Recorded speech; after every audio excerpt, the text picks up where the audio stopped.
Welcome to the Bracket Factory and welcome to the latest thrilling episode all about Bryan's gearbox.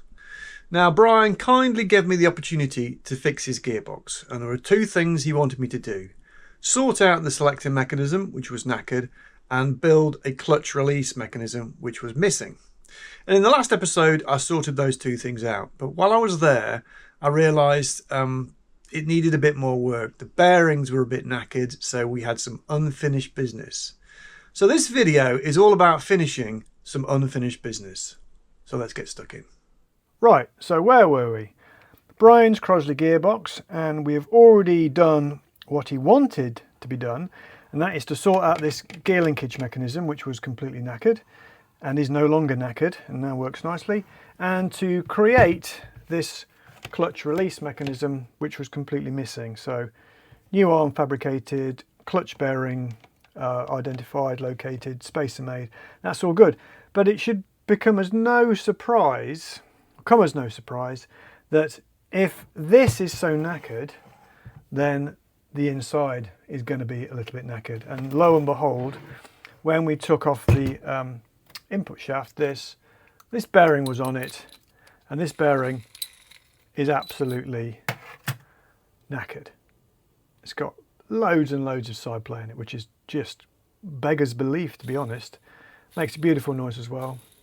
And also, all these gears are really filthy, manky. Manky being the sort of British northern word for not very nice, mouldy, dirty, horrible. So I think what we're going to do is take all these bits back off and delve inside.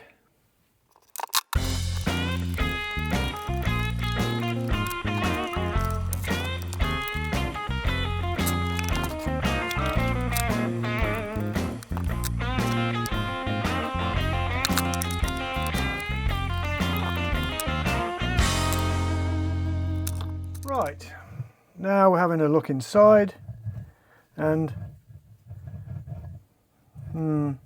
sounds ominous, and it's all very dirty in there as well, so let's work out how we can get into it. Right, I can see a snap ring inside there. That's a start,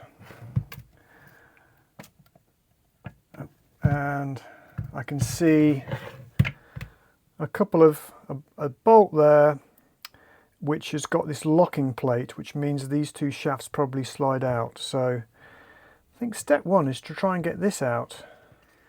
Right, after examining for a little bit, I think we have to take that snap ring off, and I think this shaft is going to slide that way. That's my guess. This is the kind of worm drive for the Speedo drive. Speedo? Taco? Speedo. It'll be Speedo because it's proportional to the rear drive because it's the output shaft. And I think you need to undo that and knock these shafts out such that these lower gears can drop out.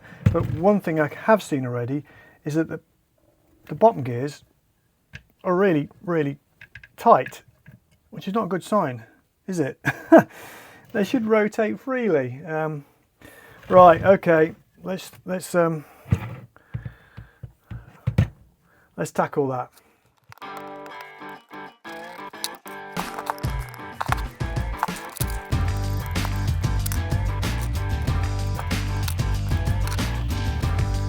One snap ring.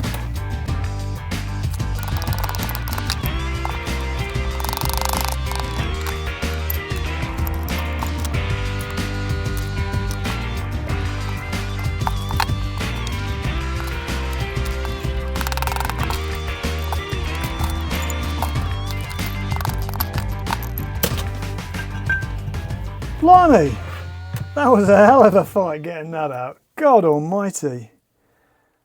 It doesn't look too bad. These two are the ones that are in constant mesh because you can see that they're not screwed or worn. These two are the ones which you can gauge. Anyway, we can now take a good look at everything.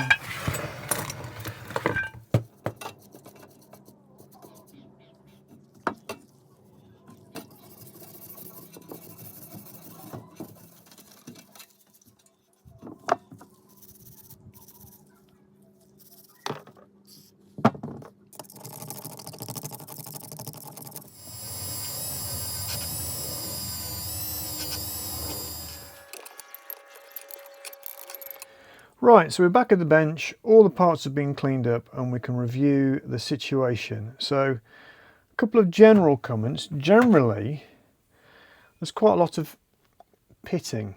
So it makes me think that this box has been sitting with a load of water in it at some stage. So you can see it's pitted there. But fortunately, none of it is too bad. There's pitting on the side of some of these teeth. Find another example. That's, yeah, you can see just on the edge of the teeth there's pitting, but it is what it is. Nothing, it doesn't stop it working. It's not ideal, but so the other general observation is that they're not actually, the teeth aren't actually that worn. I mean, that engages with, that meshes with that. It's not too bad at all. But these surfaces here, these are worn. These should have been square. Originally they would have been square like that. These are worn because these are what the gears actually slide into. This is how they mesh. That slides that way and hits that there. So they've obviously taken off the corner of each adjacent gear. But it does, again, it doesn't matter. It'll still work. It'll still go into gear.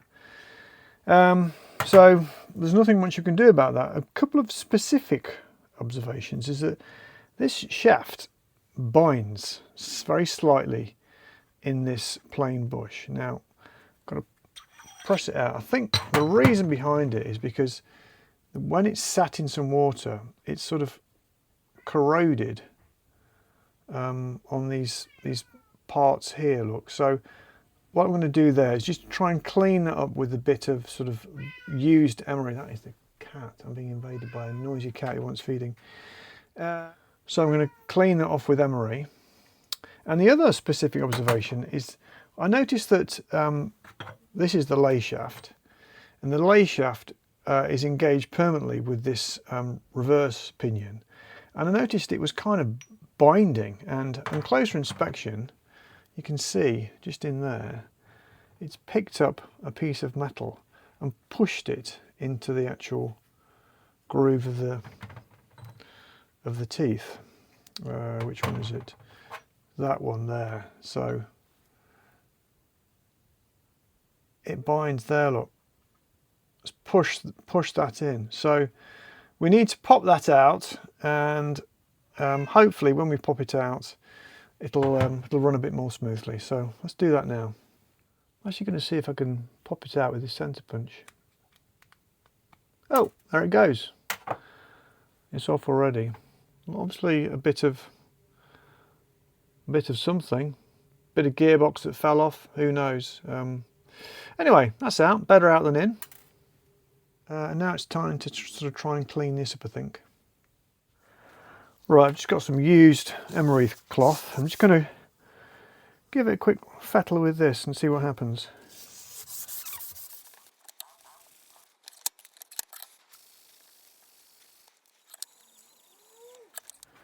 Right, a bit of fettling later, and this shaft now runs nice and smoothly in this plain bearing in there. So that's all pretty good, which means we are now pretty much ready to reassemble the gearbox. But before we do that, I'm going to work out all the gear ratios so that Bryan knows what maximum speeds he's going to be doing in each gear, whether it's, 150 miles an hour, 200 miles an hour, who knows what. So I'm going to rearrange all these gears as they are in the gearbox, and then we can start to calculate the ratios.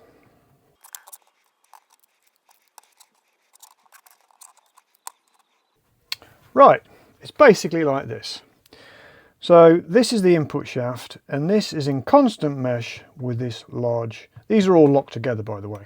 This is in permanent mesh with this one. So that's spinning round all the time, and this entire lay shaft is spinning around all the time. And when these are positioned, when this is positioned there and when this is positioned there, they're basically in the gaps and nothing's happening. So the first thing that happens is that in first gear, this slides this way and engages with that gear there. And that's first gear. And then second gear, then that comes back, Second gear is this sliding backwards and engaging with this gear. So this is now our path through. The first path, it goes through there, to there, to there. Second path is from there to there, to there, to there, to there. Hope you're following. Third gear, this slides all the way over, engages in that, locks the input shaft and output shaft together, misses this entirely, obviously. This is still spinning round, but it's not driving anything. It's spinning round because it's being driven by this. And this is third gear, which is straight through. On normal sort of 4-speed gearboxes, this will be fourth gear. It's going straight through. Pull that out. And finally, reverse is when we pull this gear back, and this pinion is already permanently engaged with this gear here, and this slides and engages with that. And that gives us our reverse, because obviously we've got another gear in the drivetrain, so it's reversing the direction. So let's draw all that out, write down all the numbers and work out the ratios.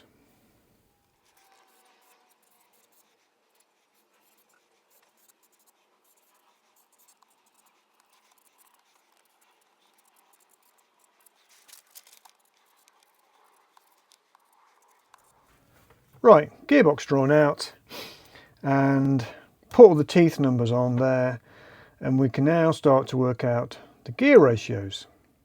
Right, now to work out the ratios, so let's start with first gear. So first gear, it goes in there 17 to 28 along the lay shaft, and first gear is that way, so it's 15, 30 out. So the calculation is 17 over 28 multiplied by 15 over 30. Now 15 over 30 is half, so half of 17 over 28 equals 17 over 56 equals, let's do the calculator out. So 17 divided by 56 equals 0.303. So that is a ratio of 1 to 0.303. So we don't want to express it like that. We want to express it in terms of n to 1, not 1 to n. So we have to invert it. 1 divided by gives us a ratio of 3.29 to 1. Equals 3.29 to 1. Right, let's do the other ones. Second gear also starts with 17 over 28. This time we're going via 22 to 23. 22 to 23 equals, get the calculator out again, 1.72. 1.72 to 1. Right, third gear. This is obviously much simpler, because third gear, this gear slides over, engages in the input shaft, so input and output are locked in. So third gear equals a ratio of 1 to 1. Easy peasy. Finally, reverse. So this is a slightly longer gear train, so it always starts with 17 over 28 multiplied by, now that gear is driving the reverse pinion, so multiplied by 15 over 16. That one is driving that one, so 16 over 30. But look, that cancels out that, so we're left with exactly the same calculation as 1. So reverse equals 3.29 to 1. So reverse is the same as first, but backwards. Right, enough of this maths now, I think. I can put this in the post to, actually no, I'll attach this to the gearbox for Bryan. He can do his online calculations. And I think it's now time to start reassembling the gearbox. But before we crack on with the build, I just want to say a massive thank you to everybody who's bought one of these t-shirts and supported the channel. A few of you have been kind enough to send pictures of your stuff, which is incredible. So here's a couple of examples. Here we have Frank Van Dorn from Belgium, standing with his beautiful pre-war MG and BSA M20. And after seeing this picture, I've developed a serious case of petrol pump envy. And breaking news, Frank has got a new project, a 1929 Citroen C4, which looks absolutely amazing. And this handsome young chap is Andrew Goodfellow from Scotland, and here he is with his rather nice Triumph and Austin 7 Special. Eagle-eyed viewers will notice how similar that car is to my rag, and it is indeed very similar, except probably better in every single respect. Andrew's a bit of a whiz when it comes to anything to do with metal and has made the entire car himself from scratch. So, all fantastic stuff, I'm sure you'll agree. And I bet there's loads more awesome stuff out there, so please do share. Right, let's crack on with that gearbox. Right, let's start to rebuild the thing. So what I'm going to start off with, well, I've cleaned this all out. Give it a damn good clean. I've not cleaned the out. I've just left the outside as it is because that's basically how Bryan wants it. I could paint it, but then Bryan would have to take all the paint off again, so there's not a lot of point really. So first one to put in is this reverse pinion. So obviously I'm going to give it plenty of oil. And this goes in from that side. And it's a slight interference fit on the inside, so I've got to rotate this groove here so that it lines up with the locking plate. So I've just dug the locking plate out just to make sure I know how it's going to go, so that's absolutely fine. I can just tap that in. A little bit more. That's fine. Cool. Right. First one's in. Rotates beautifully. That's good. So next shaft to go in is obviously this big lay shaft. Same thing applies. Give it a decent amount of oil.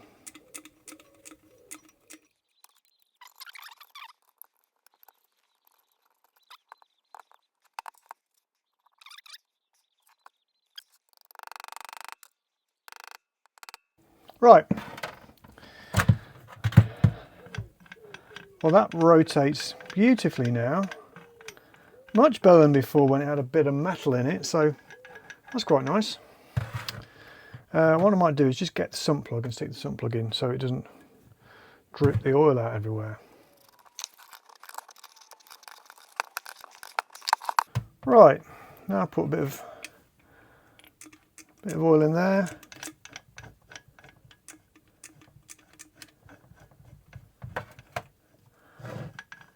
Very smooth. Right, okay, so that was the simple bit. Well, none of it's particularly complicated, it has to be said. But now it's time to start putting in the other shaft. So the next shaft to go in is the output shaft. And of course, for that, I need a new bearing. So here's my new bearing. Careful not to cut my finger off. There it is. Beautiful. So this here is the old bearing. So it's a shielded bearing. My old bearing, you can hear it. New bearing, can't hear a thing. And it's beautifully smooth. So this new bearing will go on this shaft here. So new bearing goes down on there like that. And it slides down beautifully. Now I think I need to check. I might have had a slinger on there. So I think I did have a slinger on there. So I just need to check that. Might have to refer to my notes. Right, yes, here's the slinger. So the slinger goes on like that. Why is it called a slinger?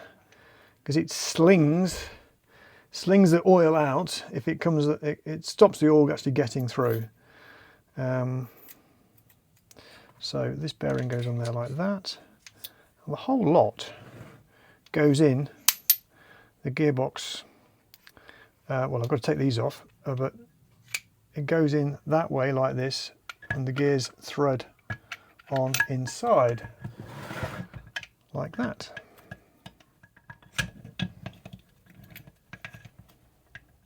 Right, a bit of manipulation and I've got the shaft in.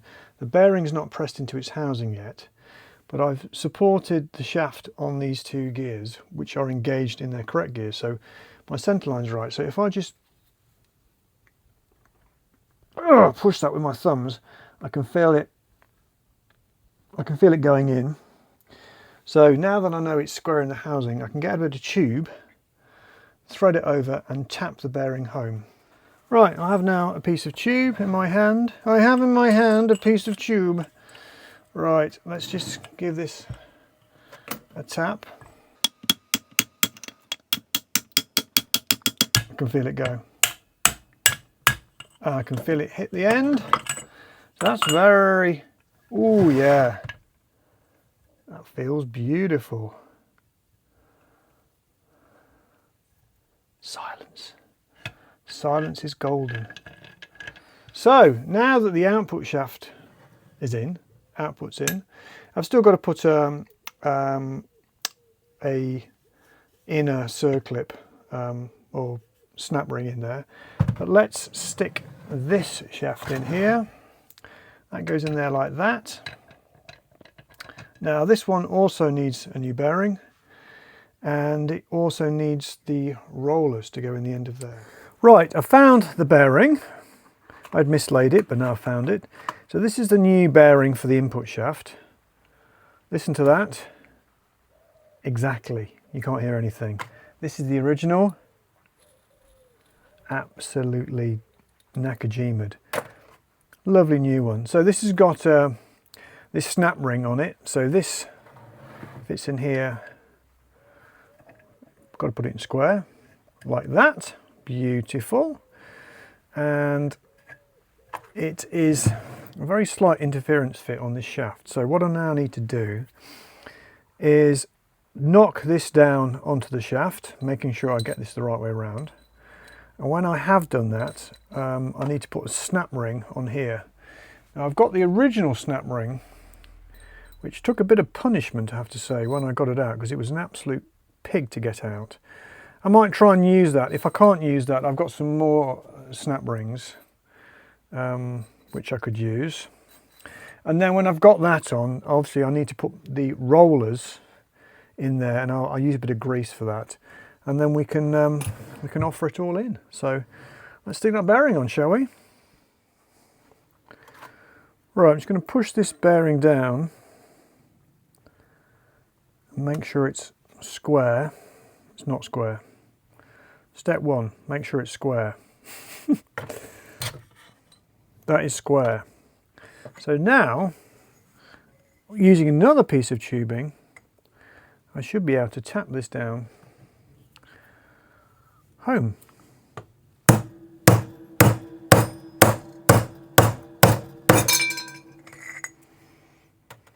And there it goes.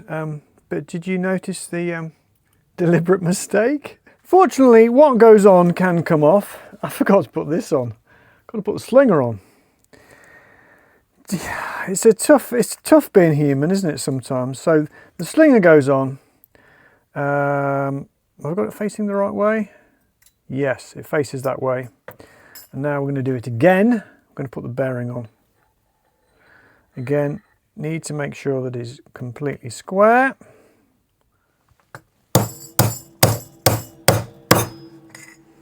And it's on for the second time.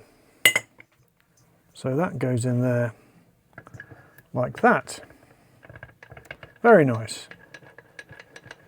But of course, what we need to do first is we need to put the snap ring on, and then we need to pack the rollers in there. So let's stick this on.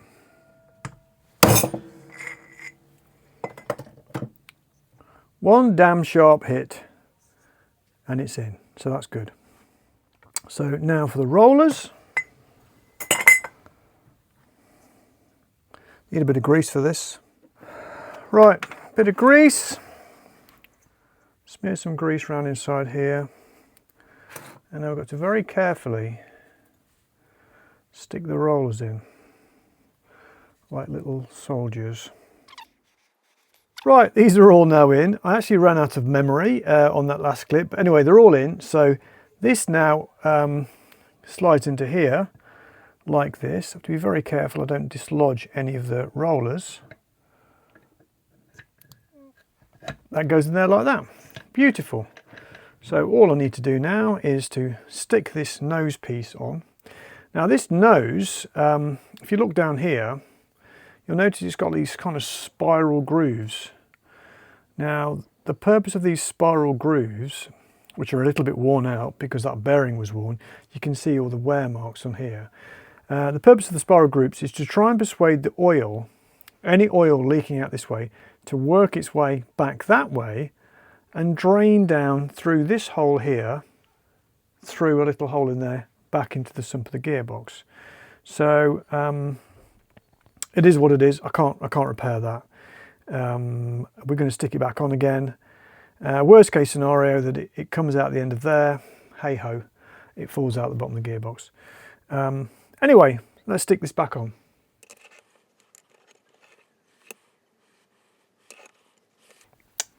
Houston, we have a problem. And the problem is that the outside diameter of this snap ring is too wide to fit in this groove here. So we are going to have to try and use the snap ring from the old bearing. So this is the old bearing here. So you see that fits in there beautifully, doesn't it? So I think we're going to have to try and swap the snap rings over, which is a real pain because I've stuck all those in there now. So let's try and do that, shall we?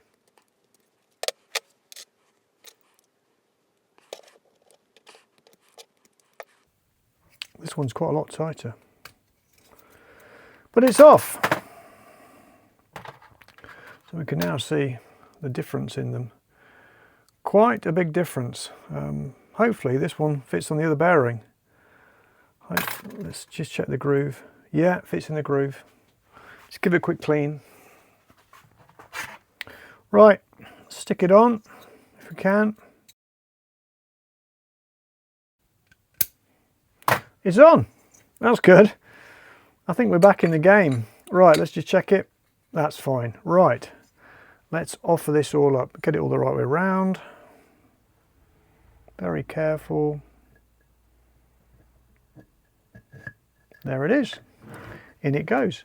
So we can now just make sure that, yes, we've got the thing in the right place there. We can now bolt this up.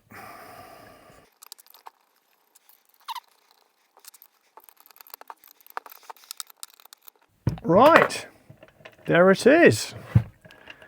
That is looking pretty swanky, isn't it? Okay, so shall we give it a quick test? Actually, no, let's not give it a quick test. Let's reassemble this end first here, because this shaft can still slide in and out. It's not meant to do that. So we've still got a few bits to put on there. Right, we've got 3 more bits to put on here. We need to put this speedo drive worm on here. And we need to put this snap ring in to retain the bearing, and we need to put another snap ring on to keep the worm drive in. So let's stick this one in first. Hopefully this goes in quite easily. Yeah, maybe.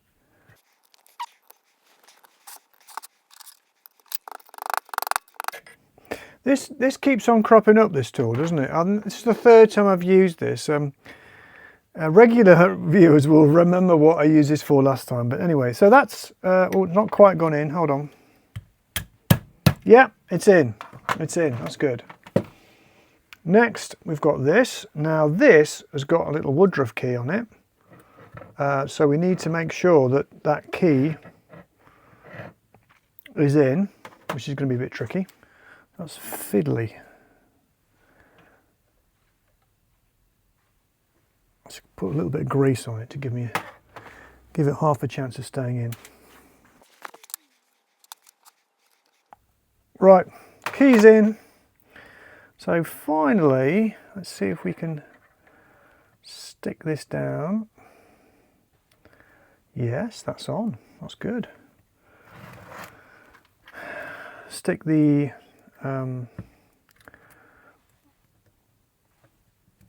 this clip down. It's quite tight.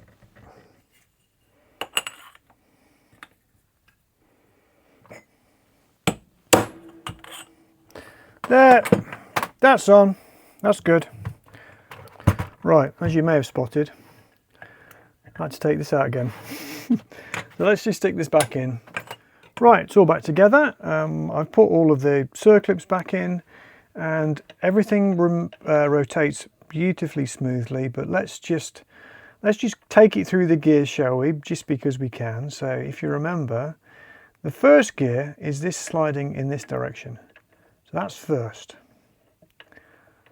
Second gear, we take that one out, so it's back into neutral, and this gear slides that way. That's second. Third gear, top gear, this goes all the way over, engages straight through, and reverse, pull that one out, slide that one back over there, and now that's reverse. And it all feels absolutely beautiful. So we're getting very close now, folks, aren't we? I think what we're going to do now is we're going to make a new gasket for this top and stick the lid back on after filling it with some gearbox oil. And then after that, obviously, we just got to stick the manifold, stick the bell housing on, clutch mechanism on, and we're good to go.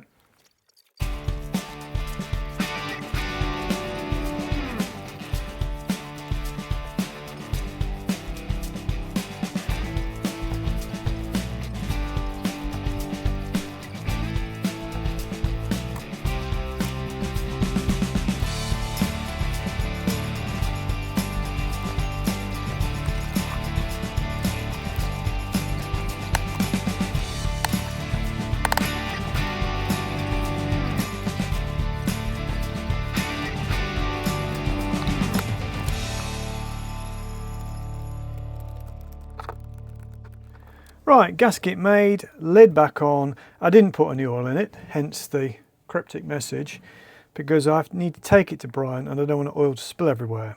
Although it shouldn't spill, should it? Because it's got a gasket. Anyway, no oil in it. I also put these end bungs in, back in.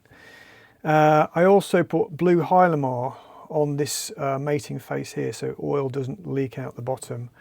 And I've put this speedo drive back in. I don't think Bryan's going to use it, but we should reinstall it. So the only thing I need to do now is stick the bell housing on. Now, if you remember, that was covered in sort of manky, well, the remains of manky red paint. So let's clean that up and stick it on.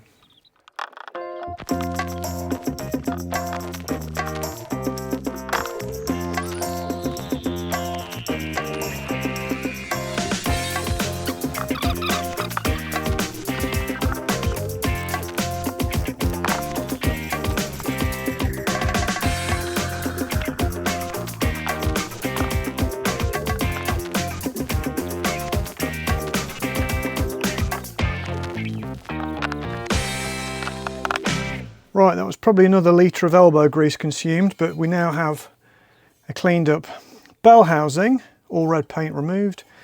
So we can now, also I've cleaned out these threads. It's 3/8 BSF, no it isn't, 3/8 UNC. Let's get it right. So now, let's whack this back on, shall we?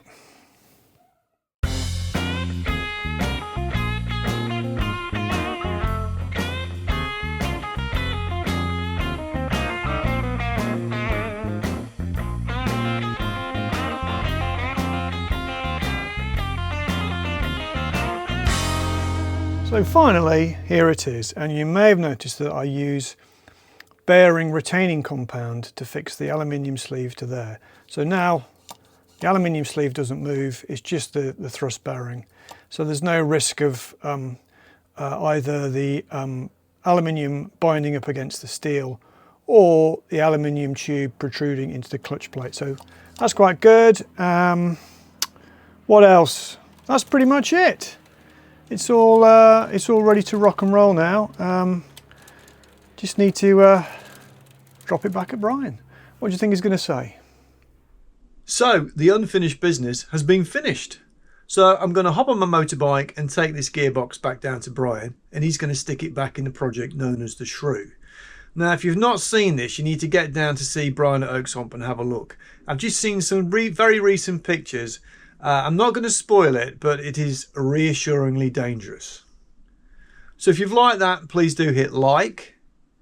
Please do leave me a comment, let me know what you think. If you want to support the channel, please consider getting one of these t-shirts, either the Bracket Factory or the Elbow Grease t-shirts. But for now, that's about it, so thanks for watching.